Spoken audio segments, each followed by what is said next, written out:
Hey everyone, welcome back to another episode of the Kliché Podcast. Today we dive into a topic that many of us can relate to, the grind. Absolutely. We hear it all the time, you have to hustle, you have to put in the work, you have to stay on the grind. But what happens when the grind burns you out? What happens when the grind takes a toll on your mental health? Joining me today is someone who knows this journey all too well, Dr. David Heiber. Dr. David Heiber is no stranger to the hustle. I know this because he is also a mentor of mine. Dr. David Heiber, welcome to the Kliché Podcast. Man, I appreciate you, brother. Thank you so much. It's a little bit different being on this side of the interview, but absolutely support what you're doing. I've had the privilege of, being in your life. We over a decade now, man. So absolutely. That's 2013. 2013. Yeah. All right. So to start things off, can you share a little bit about your background and what led you to the work you do today? Yeah, I mean, I think it's always a journey, and particularly when we look back and see what that journey really is, it starts giving meaning to the journey, and you start trying to connect the dots. So for me, I think I was always someone who was grinding, and I didn't even know what it was then. I saw my grandfather, who I call my father. I saw he grinded all the time. He was a truck driver. Okay. For me, then really growing up, I was always into like something. So back then it was a paper route. So I clearly remember the neighborhood I lived in, Rutherford in Delaware. It was East and West Side, not city. These were suburbs, single family homes. But the neighborhood was so big that the News Journal at the time had cut it in half, and they had a morning edition and evening edition. I know, older people understand what that is now. And so I remember having the West Side, just the afternoon route. And then my man. So wait, you're a paper boy. I was a paper boy, delivering paper boy. My man was on the East Side, and he had the afternoon route, and he was going to high school. He didn't want to deliver papers anymore. Right. So then what we ended up doing was he was like, yo, why don't you take both routes? So I did it. So now I had afternoon East and West Side. Then the woman who was doing morning East and West Side got sick, and I got the morning route, and then I had the afternoon route. And now I'm in 6th grade. So even then, I'm collecting every 2 weeks. I came up ways of flipping those customers who were for paper route into me cutting their grass. And then I flipped them who I was cutting their grass into shoveling their snow in the wintertime. For people who paid it in advance, right? I gave them a 10, 15% discount. Like I didn't even know what I was doing, right, but I was doing it. So that was the initial grind for me. Wow. 6th, 7th, 8th grade. Wow. And how you was doing this? You was walking or you was doing this by? I had a bike. Okay. Right. But then, so the afternoon route I could get done as soon as I got home at 2:30. The morning route was a challenge because it was in the morning. Right. But what I did find is I found my grandmother, my biological grandmother. I gave her some money to deliver the papers for me. And then I had a couple other people delivering for me. Okay. Yeah, so you had that entrepreneurship stuff since 6th grade. 6th grade, and I didn't even know. So like where most people were selling, like my friends in school were selling like blow pops or Nerds or M&Ms or like just candy, like they had a school side store. I'm out like having my own business. So back in the day there was the hottest bike out there, bicycle, was a horror sport. And back then, this is matter of fact, I know exactly when it was. I was 11. It was 1987. That joint was $500 back then. I had a horror sport because I bought that joint. Wow. You know what I mean? I remember going to I remember going to a concert, and I bought 5 girls tickets to go to the concert with me. No, I mean, like, yeah. But now it makes sense. It makes sense. Yeah. It makes sense. So wow, that brings us to today, right? I always hear you saying the grind is real. Let's talk about the grind today. Like, what's going on today with what you're doing, and so first start off with what you're doing right now in the field, your work. So I'm the CEO and founder of Concentric Educational Solutions. We started off with home visits, mentoring, and tutoring, but really are one-on-home visits. Then we branched off to CWS that you've done an amazing job building. Then Concentric Ed Tech. Yep. Really looking at those 3 entities and how they work together with the big vision. Always got to have a vision about where you want to go. Absolutely. Is concentric schools. Like I want to have my own concentric schools. That's the goal. But every time as you're grinding, you're going to make mistakes. As you're grinding, you're going to fall short. As you're grinding, you're going to fail miserably. But the goal is, even if you fail miserably by other people's standards or even your own standard, how can you fail forward? Like, that's the goal. You got to fail forward. So when I say the grind, it's really just perpetual hustle. If you go back to our cornerstones, tenacity, you know what I mean? Like commitment, authenticity, you know what I mean? You got to really lean into it and live that stuff as much as possible. Yeah. That's good stuff. So that's perfect that you mentioned that, because it goes on right to the next segment that I want to touch on. So in the Kliché Podcast, I like to touch on a lot of mental health aspects as well, right? So let's talk about the mental health side of the grind, right? So we have heard, stories from successful people who push themselves to the limit, but end up feeling empty, right? They feel burnt out or even depressed, right? Have you personally experienced moments when the grind broke you down? Absolutely. I don't think it's a moment, or I don't think there's a person that it doesn't break down in some way. It was interesting. I was driving yesterday. I was listening to somebody, and it was talking about, it's the cliche now is work-life balance. Like, that's the big thing after the pandemic. Yeah. The gentleman was pushing back and saying, not the work-life balance. Don't seek for that, because it doesn't exist. You have to have work-life harmony. Harmony, not balance. Because it's never going to be 50-50, right? You have got to be able to learn in that space that work and life has to work in harmony with each other, as opposed to balance. If you're trying to get to balance, you're never going to reach it, right? So no, the grind broke me down a lot of different ways. It broke me down financially, because you have to go all in, I believe. It broke me down spiritually, questioning faith. It broke me down emotionally. It broke my marriage down. I allowed it to break my marriage down. Being a good parent. There was absolutely sacrifice in it, and feeling it. And, I wore it, I think, for the people closest to me, they could see. I mean, you saw the alcoholism. You saw the sleeping in the office. You saw the arguments. You saw all the ugly sides that people try to hide, but that shit exists. That shit is that's what's real. So when you talk about the grind is real, life is real, the hustle is real, the sacrifice is real. That means that there's tolls to be paid for this. Yeah. Like you can't hop on it with the easy pass. Yeah, that's so amazing that you say that, because I found myself. So last year, remember, I stopped the drinking, I stopped the smoking. I put a limit. Well, not even a limit. I just ended it because I seen, what staying down can do to get you to that next level. And it's the grind, right? I had to grind out, doing things that I love to do, but had to stay down in order to reach that success level. So now, I'm a licensed therapist, and I'm able to provide, therapy to clients that need it, and people that I can relate to them, because I went through similar struggles.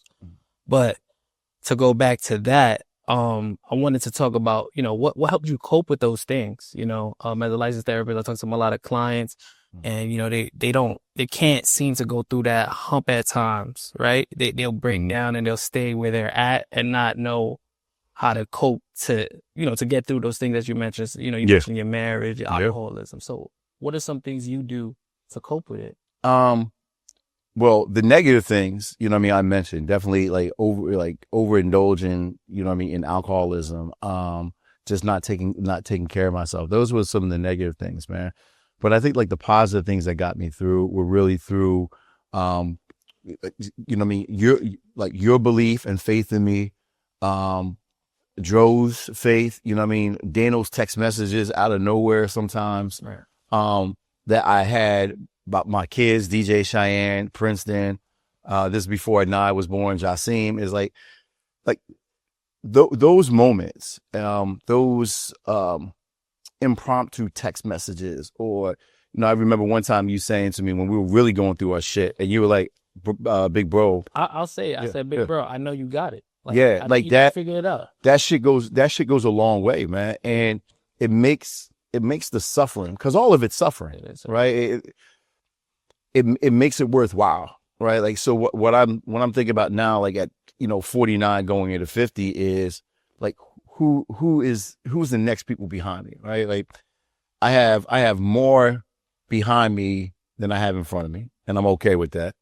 But I see that younger generation, right, who's a decade behind me, 20 years behind me, that can really put in that work, and who's willing to. And not everybody's willing to do that. They talk about it.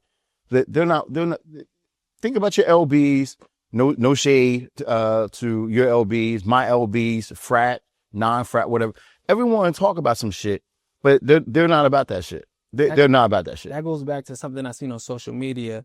It said something to the extent, well, you asked for this. Like you felt like you're at the bottom, you're depressed, you're suffering, but at the end of the day, this is what you wanted, and this is what comes with it. So you feel like those things that you felt, you think that comes with the game?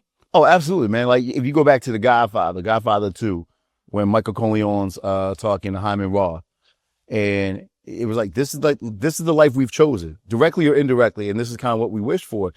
What's germane to this particular podcast at this particular time is we were scheduled to go on. You were here. We were ready. You know what I mean? I had to go testify for city council and then run over here. Right. Like you can't script that when you wake up, right? If you're not prepared, right? If you're not available, and like these are like the cliches that you talk about, the grind is real. The best ability is availability. You know what I mean? Like those cliches are actually practical. Those cliches are actually applicable if you allow them to be applicable. I mean, it's absolutely true. Like you think about what you had to give up for what you wanted for the whole year, right? Yeah. What you have to give up for what you want for your kids. And everyone's going to have a fucking opinion. Like, oh, well, this is what you should do. Kids ain't going to matter about that, blah, blah, blah. Here is what I truly believe. No one knows what the hell they're doing, or no one knows what the hell they're talking about. It's all individual. Everyone talks about, yeah, blah, blah. There are no experts. You figuring that shit out literally one day at a time. Because you don't know what's going to happen when you get up the next day. And you have got to have the tenacity, the grit, the grind to overcome that shit. Yep. So, okay, just want to move on to the next segment or next question. So, what are some ways people can grind smarter and not harder from your experiences? I don't think they're mutually exclusive, right? I think that cliche is a misnomer, right? I think you can grind harder and smarter. I don't think that they have to be mutually exclusive, right? I think you can see the connectedness of what you're trying to do, right? To me, grinding smarter is realizing who's out there doing what you're doing and doing it better than what you're doing, right? Using history as lessons learned, using experiences not as mistakes, but about something that you can build from, right? Seeing what's out there, not reinventing the wheel, but doing it a little bit differently. And I think that's what you got to do, right? What is your spin on something that's already out there? What separates you, right? Then that to me is working smarter. Then the grind is, I'm going to work harder than everybody else out there trying to do what I'm trying to do. So take Kobe Bryant. What Kobe did was nothing different than what everybody else did. He just did it more than what everybody else did. So if you listen to like one of his Mamba talks, he talks about, I'm going to work out. Well, most athletes work out. Great athletes work out twice a day. The exceptional ones, the lifelong ones, he worked out 4 times a day. So he worked smart. He did exactly what he just did it harder than everybody else. Right. So, and he learned from that. He learned that, okay, if I'm behind somebody, if I do it the current rate that I'm doing right now, I'll never catch up. I got to do it. If I want to get better than them, I'm going to have to work out twice as much. If I want to be 4 times as better, I got to work out 4 times as much. So he learned, like he literally went, he talks about it going to Goat Mountain. But if you think about it, when he first came in the league, he went at the most unapproachable person, Michael Jordan, right? Not even just the physicality and playing him, seeking mentorship. And he wasn't deterred when Michael was like, yo, get the fuck out of here. Get the fuck out of here. He just kept on showing up until he became Mike's little brother. Right? It was that he was tenacious in his approach. Right? Like, so I think that smartness or working smarter is learning from all those who have kind of come before you and doing it, those who are doing it now and just not doing a good job of it, and then outworking them. Yep. And then the harder aspect is what can you do different to make What can you do different? Right. Yeah. Right. I'm gonna give you your flowers, bro, because like, as you did that analogy with Kobe, I kind of seen you do that throughout Concentric since I've been working with you, right? Mm-hmm. So you took mentoring, you took the Guide Right program from our frat, right? You mirrored it. Mm-hmm. That's how you did it with the mentoring and what we do in the schools. Mm-hmm. And then you said, what other services can I do to help the students that we serve? Mm-hmm. And you branched off to tutoring. We always did home visits. So we started from the home visits, they evolved to the tutoring and mentoring, and now mental health, which is what I'm doing. So like I had it's coming out, a shameless plug for our next episode in 2 weeks, One Door at a Time. Chris Simon, founder of PTSD. Yeah. Right? Yeah. He's 40. I got him by a decade. That is a hustler and a grinder. If I built $1 million business, he built a multi-million-dollar business. Rock, our producer, talks about Delali, CEO of Fearless, right? Like, there's other cats. I'm like, oh, damn, like, what are they doing and how are they doing it? Like, Chris taught me a master class in 45 minutes last week. And like, I was like, oh, damn, like, yeah. With the caveat I came away from that joint was, he still has his one. He kept on saying it, right? I'm talking through the third wall, but you know what I mean? Rock, feeling this.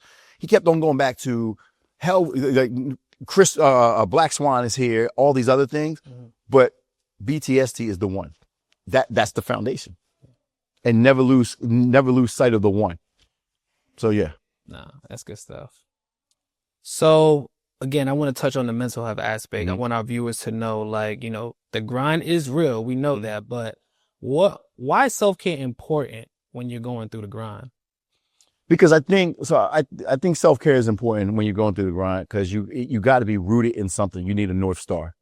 And I think mental health, the concentration or the intentionality on mental health is important. What is your North Star, right? So for me, it was always potential, promise, purpose.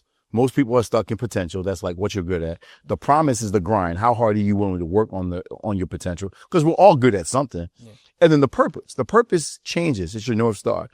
Think about when you, I think one of the most admirable qualities about your most admirable qualities is your intentionality in fatherhood, man. Like it is something that I'm so proud to watch how great of a father you are, right?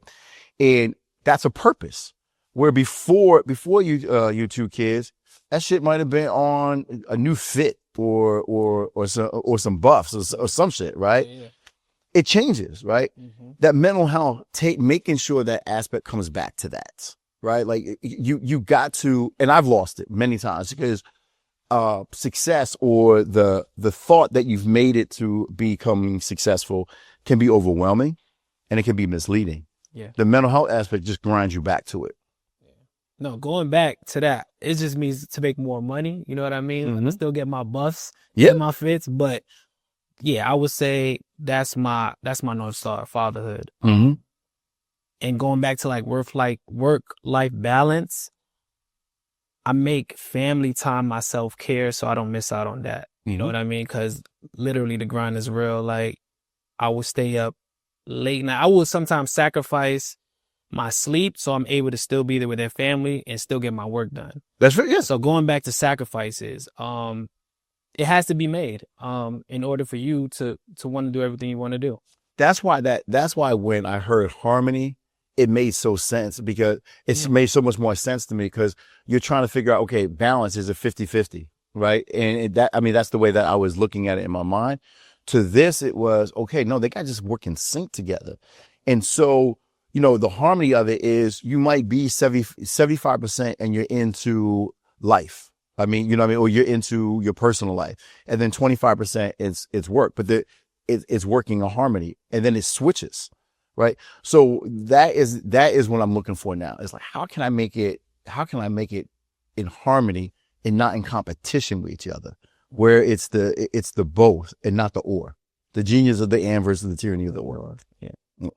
All right. So what's one thing you could leave to our viewers today, in regards to someone chasing their dreams right now, but finding it, you know, a little challenging and difficult right now as they're going through that grind?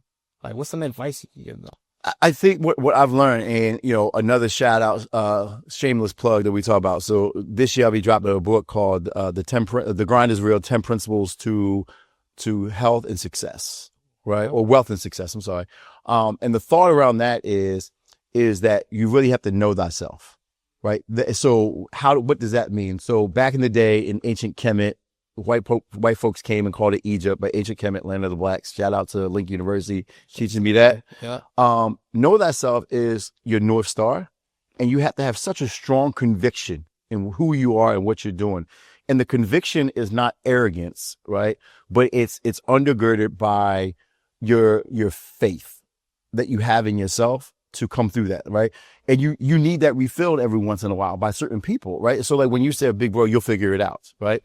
Like, hell, I do have self-doubt, but when I get those nuggets sometimes, then I know, like, that know thyself, that I'll get through this and I will figure it out, right? That is the biggest thing to the grind is real. You have to be so tenacious with your grit of not giving up that there is a steadfastness to what you believe in, right? And you're willing to go all in. I don't believe that you can go half in on anything. Whether that's life, whether it's relationships, whether it's whatever you seek to be good at, you got to go all in. So really know thyself. That's like the one nugget. So are you saying that the grind can't be taught? It got to be within you? Good question. Great question. So it's almost like when you talk about education, it is teaching an art and a science, right? I think that you have to have the art of it, and then you can combine the science. I think great entrepreneurs are born, not made. I think it's intrinsically designed in your DNA, and not just entrepreneurs, successful people. So shout out to my mentor, Freeman Rabowski. He said that there's two categories of people, 4 types. So I was like, okay, does that mean it's binary, right? Left or right, or black and white, or, you know what I mean? And he was like, no, and he broke it down. He said, either you're going to be a big time winner or a big time loser, medium winner, medium loser. And life has taught me that's what you have. I see those 2 categories. Think about those people who went to school, got a degree, and that's what and they're comfortable. They get a check every 2 weeks, right? And that's okay with them because it sits with them, right? That doesn't sit with you. Getting a check I know for a fact it doesn't sit with you because it doesn't sit with me. It fucks with me. They do. Right? There's something more. Like there's a balance off. Something's off that it doesn't make sense. Mm-hmm. And you're fighting against to try to squeeze it in the middle. The fact of the matter, we can't squeeze in the middle. We're going to be either amazingly successful or we're going to fuck up and get better to be successful. That's what it is. But that medium there, I did a chart with somebody, right? This was crazy. I did a chart with our lead investor and somebody who doesn't work for the company no more, right? Me and the lead investor's life was nothing but huge peaks and huge valleys when we mapped our life, our crucibles in life, right? This other motherfucker was always in the lines. So you had the middle line even, and then you had these 2 lines, right? So you had 3 lines. I was always up here or down here. Very rarely was I in here, and he lived in here. And that's like, I had to learn, like, even with our friendships and our frat, that I can't crucify people for being in here, right? I need to use those people, 1, for motivation, or 2, to get to the apex that I need, the peaks, and stop being frustrated. Everyone's not meant to come with you. Yeah, like everybody's not meant to come with you. Yeah. And that's a hard fact. Like as you in your 30s and stuff like that, cats that you grinded with for a long time or live with for a long time, they're not meant to come with you. And it's okay. It's okay. There's only a select few that went with LeBron. Maverick and Rich. The other ones were kind of there, but what LeBron did for Maverick and Rich was just give them a boost, and they took that shit on their own. The other ones, you can give the boost all you want. No matter how much boosting you give them, they won't do it on their own. They're not constituted like it. Better he's on some 50 Cent, and Lil Banks, And Buck. but yeah, on the yeah stand. Yeah, right. Like, Yeah, and that's the truth. it is. Yeah, everyone can't come with you. But they think they him. Yeah, They're not. Like I've had to tell some people, like, yo, like, you can talk all this shit about me you want, but you're not me. Humbly, you're just not. You're not me. respectfully, right? You know what I mean? Yeah. So there's like you've been, grinding the seats the 6 days. Mm-hmm. What your 49-year-old self? Well, how old were you when situated? Let's see, what 12. 12. What would your 49-year-old self right now tell your 12-year-old self as he's riding that bike delivering those peoples right now in Delaware? I should have bagged Christina Klein, because she a millionaire now. But yeah, she wasn't fucking with me. That don't question what you're about to go through. It's necessary for where you're gonna go. Don't question what you're gonna go through because it's necessary for where you need to go. Wow, that's deep. That's deep. That's real deep. All right, so I mean, I think we definitely hit everything that I wanted to discuss. And Absolutely, I definitely appreciate you. One thing I always say is that you're the best mentor for me because you teach me what I need to do and also not to do. Facts. So definitely appreciate you for that, and I think you were the perfect person for this episode because I've watched you grind, and we even mentioned some of the things that we've been through together, and it motivated me to keep grinding because I seen someone at the bottom and go right back up to the top. So, and that's the way is the last story I give, and this is like you give people litmus tests and whether or not they're gonna step up or they're really about it and stuff like that. I remember this is probably like 8-9 years ago, whatever, and we was at the crib and we got smashed. And like many times, but but I'm talking about, was Dano sleeping on the bathroom floor? Yeah, Dano was hiding in the bathroom floor trying to take a nap. Yeah, and then you were somewhere. I was smacked. I was trying to keep up with you. Yeah, but like you got home, like I think you left like 2, but I was like, yo, we got to go to Jersey. You got to be back here at 4 a.m. Right. Yep. And you were back in 2 hours, and we did it. Yeah. Yeah, I remember that. We had to get that contract. Yeah. We had to get that money. That's an example of what not to do, though. Right. When you're trying to get the contract. Yeah. What? Yeah. Definitely. I'm proud of you, bro. I'm from the bottom of my heart. I'm proud of you, man. More so, it's like you get into this thing with fraternity and brotherhood, and then it really transcends, past, fraternal bonds into something that's deeper than that. And I appreciate. There's nothing I wouldn't do for you, bro. Appreciate you, man. All right, so I definitely want to say thank you to our viewers for locking in with us today. Stay locked in, and we got a lot more episodes to come. Appreciate the podcast. Thank you.